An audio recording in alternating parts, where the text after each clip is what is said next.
পাকিস্তানের বিপক্ষে one day series শেষ হয়েছে এবং আগামী 1 মাস বাংলাদেশের কোনো আন্তর্জাতিক অ্যাসাইনমেন্ট নাই,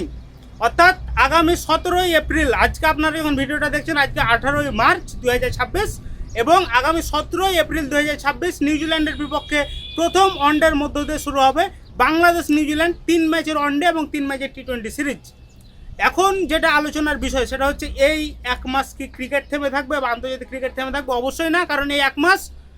পৃথিবীর জনপ্রিয় ক্রিকেট লিগ আইপিএল চলবে, পাশাপাশি পিএসএল শুরু হবে এবং হয়তো বা আপনারা আমার সাথে দ্বিমত পোষণ করতেও পারেন, কিন্তু ফাইন্যান্সিয়ালি বা ক্রিকেটের স্ট্যান্ডার্ড বিবেচনায় বর্তমানে পৃথিবীর সবচেয়ে জনপ্রিয় লিগ আইপিএল এবং এই আইপিএল যখন হয় তখন পুরো ইন্টারন্যাশনাল ক্রিকেট থমকে থাকে।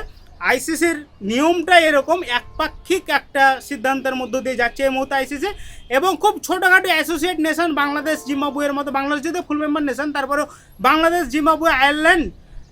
স্কটল্যান্ড নামিবিয়ার মতো অ্যাসোসিয়েট নেশন ছাড়া এই মুহূর্তে বড় কোনো ক্রিকেটিং নেশনের কোনো দ্বিপাক্ষিক সিরিজ থাকে না।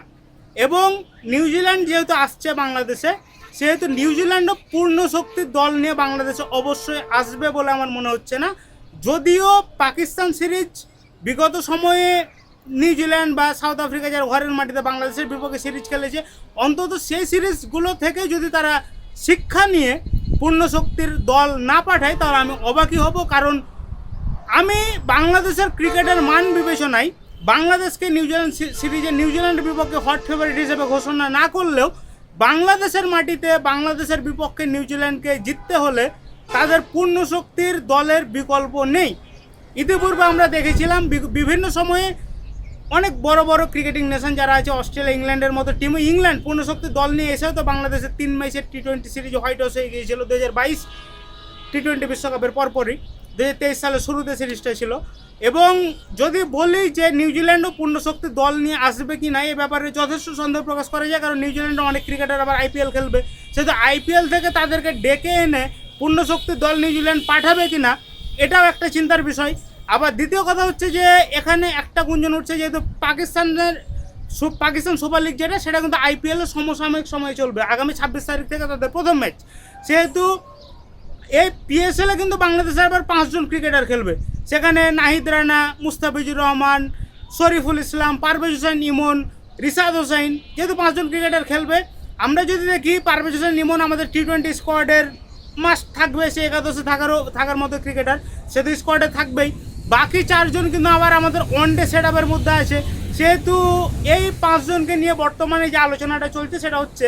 দুই পক্ষ এখানে বিভক্ত। এক পক্ষ বলছে যে 5 জন ক্রিকেটার যেহেতু পিএসএল খেলবে এবং পিএসএল আইপিএলের চাইতে মানের দিক থেকে অনেক কম হলেও মোটামুটি Bangladesh premier league, Caribbean premier league বা লঙ্কান প্রিমিয়ার লিগে যেখানে আমাদের ক্রিকেটাররা হরহামেশা খেলে তাদের চাইতে স্ট্যান্ডার্ড অনুযায়ী অনেক উপরে, সেহেতু ওরকম একটা পুরো টুর্নামেন্টের জন্য তাদেরকে যদি এনওসি দেওয়া হয় এবং বাংলাদেশ যদি আমাদের যে ক্রিকেটারগুলো আপকামিং যে ক্রিকেটারগুলো আছে, রিপন মণ্ডল, তার সাথে left arm orthodox spinner Rakibul আছে এবং আরও বেশ কিছু ক্রিকেটার বিপিএল থেকে ইমার্জিং ক্রিকেটার যারা আসছে এবং তাদেরকে সুযোগ দেওয়া যায় কি না এটা নিয়ে আলোচনা চলছে। কিন্তু এখানে আবার আরেক পক্ষ বলছে যেহেতু 2027 বিশ্বকাপ আমাদেরকে সরাসরি কোয়ালিফাই করতে হলে নিউজিল্যান্ডের বিপক্ষে 3 ম্যাচের টি-20 সিরিজটা জেতা খুবই গুরুত্বপূর্ণ। যেহেতু সিরিজ জেতা গুরুত্বপূর্ণ, সেহেতু ওয়ানডেতে অন্তত টি-20তে না হোক ওয়ানডের জন্য হলেও আমাদের এই 4 জন ক্রিকেটারকে ব্যাক আনতে হবে এবং তাদেরকে পুরো টুর্নামেন্টের জন্য এনওসি না দিয়ে এই 3টা ম্যাচ ব্যতীত বাকি সময়টুকুর জন্য এনওসি দেওয়ার জন্য এক পক্ষ বলছে। এবং এখানে পক্ষে বিপক্ষে বিভিন্ন মতামত আসতে পারে, কিন্তু আমি আমার ব্যক্তিগত যেটা মনে করি, আমি আমার ব্যক্তিগতভাবে সেটা হচ্ছে 4 জন বা 5 জন ক্রিকেটারকে একসাথে পুরো টুর্নামেন্টের এনওসি দিয়ে নিউজিল্যান্ড কেমন টিম নিয়ে আসবে আমরা জানি না, এবং নিউজিল্যান্ড যদি বি টিমও নিয়ে আসে তারপরেও নিউজিল্যান্ড কিন্তু 2027 বিশ্বকাপে সরাসরি খেলবে। কিন্তু আমাদের মূল কারণটা হচ্ছে যে আমাদের এই সিরিজটা যে কোনোভাবে জেতা প্রয়োজন, কারণ 2027 যে ওয়ানডে বিশ্বকাপ সেটা সরাসরি খেলতে হলে নিউজিল্যান্ডের বিপক্ষে 3 ম্যাচে 3টা জিতলে তো খুবই ভালো, অন্তত 2টা ম্যাচ জিতে সিরিজ জয় নিশ্চিত করতে পারলে বাংলাদেশের র্যাঙ্কিংটা 9 নম্বরের মধ্যে থাকবে। সেহেতু বাংলাদেশের যেহেতু প্রয়োজন, নিউজিল্যান্ডের প্রয়োজন নাই যে 2027 বিশ্বকাপ কোয়ালিফাই করবে, তাদের মেন ক্রিকেটারগুলো তারা আইপিএল খেলাবে এবং তারা যদি বাংলাদেশে বি টিমও পাঠায় তারপরেও যেহেতু আমাদের প্রয়োজন, আমাদের প্রয়োজনে আমাদের পূর্ণ শক্তির দল ঘোষণা করতে হবে এবং আমাদের পূর্ণ শক্তির দল নিয়েই নিউজিল্যান্ডের বিপক্ষে 3 ম্যাচের ওয়ানডে সিরিজ আমাদের খেলা প্রয়োজন, কারণ দেশ আগে, ন্যাশনাল ডিউটি সবার আগে, এবং আমাদেরকে 2027 বিশ্বকাপ সরাসরি খেলতে হবে। সেহেতু ওই সিরিজে আমাদের 4 জন ক্রিকেটার, পারভেজ ইমন যেহেতু টি20-র জন্য আছে, সেহেতু 4 জন ক্রিকেটারের বিকল্প নাই। সেহেতু এই 4 জন ক্রিকেটারকে আমাদের নিউজিল্যান্ডের বিপক্ষে ওয়ানডে সিরিজে লাগবেই। সেহেতু আমি মনে করি নিউজিল্যান্ড বি টিম নিয়ে আসলো, আমাদের পূর্ণ শক্তির স্কোয়াড নিয়েই নিউজিল্যান্ডের বিপক্ষে খেলা উচিত।